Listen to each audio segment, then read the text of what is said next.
Hello guys. Ayan yung fortune plan ko ng walaklak na. Kaya lang pinatanggal ng mister ko. Masakit daw sa ilong. Sabi niya.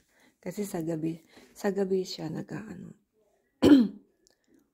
Sa gabi umaamoy yung bulaklak niya. Ikulog dito. Mabango siya mabango parang sampagitan. Bango pag ano.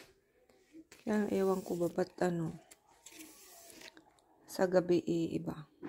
Pa yung amoy, masakit daw sa ilong, kaya pinatanggal niya. Yan, tubig. Ang ganda pa naman sana eh. Maganda siguro talaga sa labas, pero pag sa loob.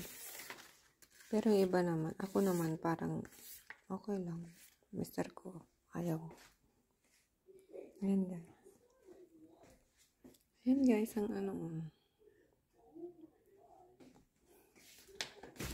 ito yung